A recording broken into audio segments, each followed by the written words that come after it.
반갑습니다. 메가스토리 라바입니다. 자, 오늘은 한손바이크 비즈젯 125를 시승해 보았는데요. 한손바이크라고 이제 중국산 브랜드예요. 요즘 중국산 바이크들 매우 공격적으로 되게 마케팅하고 정말 많은 종류의 바이크들을 시장에 들여오고 있는데 과연 어떤 매력이 있는지 한번 알아가 보도록 하겠습니다. 가보실까요?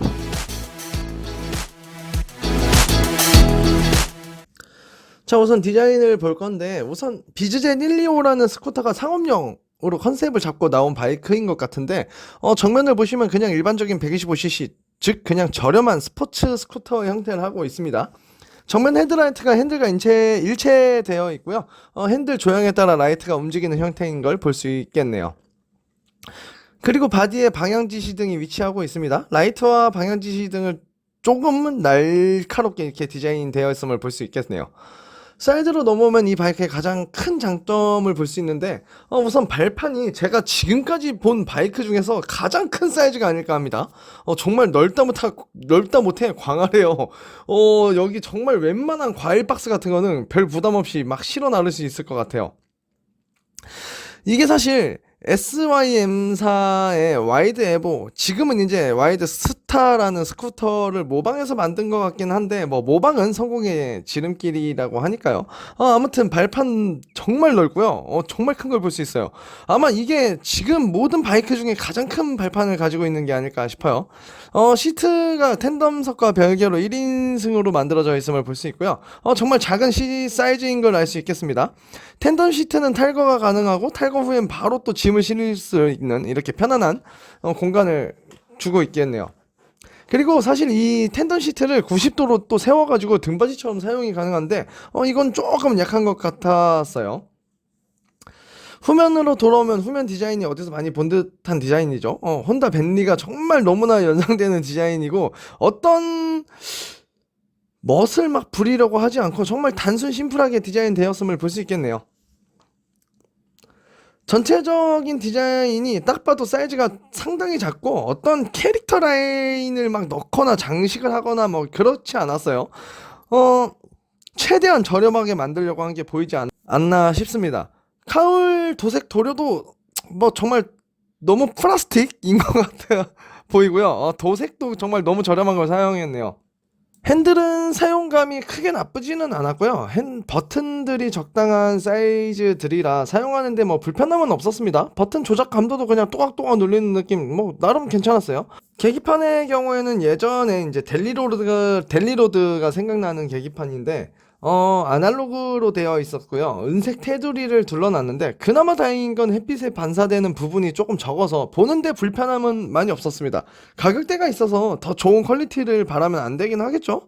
그냥 시인성 좋았다, 그냥 이렇게 만족하시는 게 좋을 것 같아요. 밤에는 이렇게 계기판이 그냥 라이트 조그만한 거 비춰주는 그런 느낌인데, 밤에도 그냥 나쁘진 않게 보였습니다. 핸들 밑쪽에 작은 수납 공간이 있고요. 그 왼쪽에 외부에 이렇게 기름을 주유할 수 있는 주구가 있는 걸 볼 수 있겠네요. 이게 특징이라고 보시면 될 것 같아요. 자, 이제 주행을 하면서 어떤 느낌을 주는지 알아가 볼까요? 시트에 앉아서 라이딩 자세를 딱 취해보면은, 우선 바이크가 작다 보니 아주 낮은 시트고를 줄 수 있는 걸 알 수 있었습니다. 정말 가벼운 바이크 무게감을 또 느낄 수 있었고요. 발착지 너무나 편안하고요. 제 꿈 같은 그런 불안감 전혀 없었습니다. 핸들을 잡고 자세를 취하면 핸들이 조금 아래쪽에 위치한 것 같아서 뭔가 조금 쪼그려 앉아서 이렇게 주행하는 느낌을 주고 있고요. 라이딩 자세를 이렇게 취하면은 조금 많이 불편합니다. 정말 이 팔꿈치하고 제 무릎이 이렇게 거의 닿기 직전의 모습을, 이런 자세를 취하는 걸 볼 수 있었어요. 시트는 엄청 불편합니다. 우선 엉덩이 지지도 제대로 안 되고요. 시트도 되게 미끄럽고요. 쿠션감도 너무 소프트해가지고 이게 오래 앉아있으면 엉덩이가 정말 많이 베기는 걸 알 수 있었어요. 그리고 발판이 너무 넓다 보니까 이게 저는 발판 넓으면 되게 편할 줄 알았는데, 이거 발을 어떻게 위치해야 되는지 모르겠고, 발판도 너무 미끄러워서 정말 불편하게 다가왔습니다. 발을 딱 이렇게 발 모양을 이렇게 뭔가 줘가지고 딱 맞춰줘서 이렇게 발을 안 움직이게 하면 참 좋을 것 같은데, 너무 광활해서 그런가요? 발 되게 불편하네요. 되게 편할 줄 알았는데 되게 불편했습니다. 자, 시동을 켜고 주행을 시작해보면 우선 아이들링 시 시동성이 많이 불안했습니다. 뭔가 자꾸 시동이 꺼질 것 같이 약하게 엔진을 이렇게 돌아가는 이런 느낌? 실제로 신호 대기하거나 하면은 시동이 한 번씩 꺼지는 걸 볼 수 있었어요. 이 부분은 센터를 들어가서 한번 확인을 해봐야 될 것 같아요. 그 외엔 엔진 진동도 되게 부드럽고요. 생각보다 회전 질감이 거친 부분도 없고 되게 부드럽게 돌아가주는 것 같아서 만족스러웠습니다. 125cc 단기통의 이제 공냉식 엔진인 것 치고는 진동이 진짜 많이 없었던 것 같아요. 주행을 시작하면 초반 가속감이 요이땅하는 느낌도 적었고요. 공냉식이다 보니까 125cc 타 빅스쿠터 정도 출력이겠구나 생각하시면은 상당히 답답하게 느껴지실 것 같아요. 일정 부분 RPM이 올라가면서 가속이 붙은 후에도 그닥 출력감이 강하게 느껴지지는 않은 걸 볼 수 있었어요. 이 바이크 최고 속도는 순행식 125cc가 막 100km까지 나간다면요, 이 공냉식 엔진으로는 80km까지 올리는 것도 되게 많이 부담된다는 걸 알 수 있었습니다. 그나마 고 RPM 영역에서도 엔진 진동이 강하거나 핸들 막 이렇게 손이 저릿할 정도의 진동도 없어서 그나마 진동 부분은 생각보다는 만족스러웠다. 이 엔진 회전 질감도 뭐 부드러웠다, 이렇게 볼 수 있었습니다. 다만 공냉식이다 보니까 오랜 시간 주행하면 엔진이 되게 지치는 부분이 되게 많고요. 열이 강해지는 걸 알 수 있고 출력감도 조금 많이 죽더라고요. 그리고 많이 타다가 이렇게 엔진이 스트레스를 많이 받게 되면은 신호 대기 중에 시동도 자주 꺼지고 그런 부분이 많았어요. 서스펜션 부분은 저렴한 그냥 스쿠터답게 정말 너무나 소프트한, 그냥 말랑말랑 정도가 아니라 정말 그냥 요동을 치는 이 스프링과, 그리고 이 스프링 장력에 너무나 자세를 못 잡아주는 이 댐퍼의 조합이 정말 최악의 부분이었던 것 같은데요. 전륜 소프트하고 댐핑력도 되게 적었고요. 후륜도 소프트하고 댐핑량이 더 적었어요.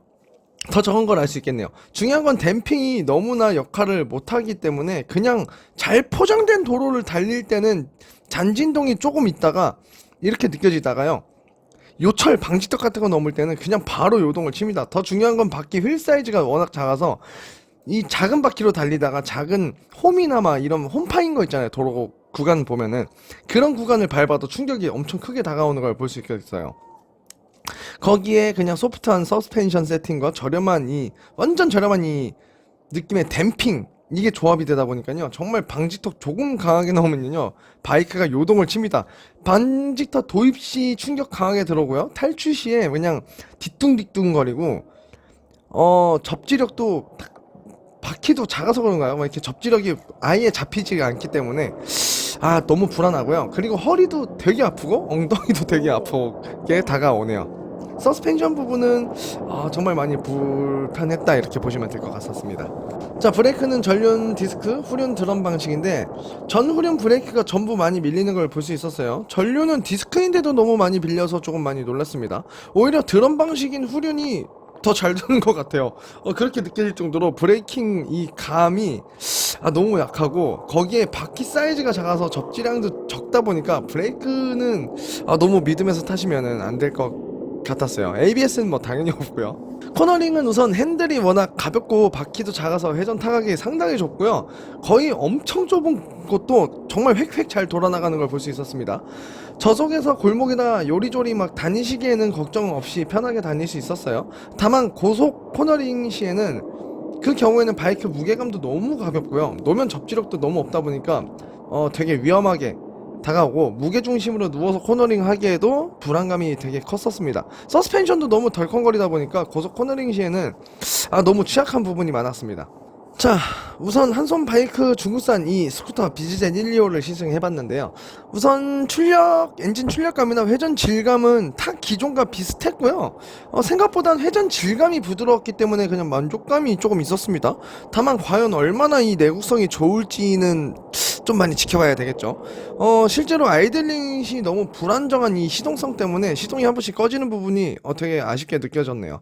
서스펜션은 정말 최악이다 보니까 직진을 하더라도 너무 불안하고요. 정말 작은 요철, 심지어 도로에 맨홀 뚜껑 있잖아요. 그런 거 밟아도 바이크가 요동을 치기 때문에 되게 너무 불안했습니다. 시트도 라이딩 자세도 너무 불편하다 보니 오랜 시간 막 주행하기가 너무나 불편하고요. 엉덩이가 되게 많이 베기더라고요.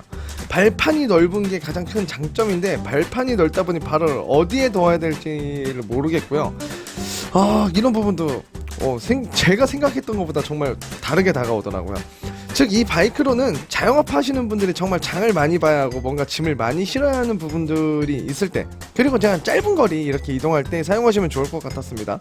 뭔가 배달 일을 하시거나 바이크를 되게 장시간 이렇게 타시는 분들 있잖아요. 그런 분들에게는 정말 추천드리기가 힘들 것 같네요. 자, 그럼 지금까지 메가스토리 라바였고요. 다음 이 시간에 또 좋은 내용으로 찾아뵙도록 하겠습니다. 시청해주셔서 감사합니다.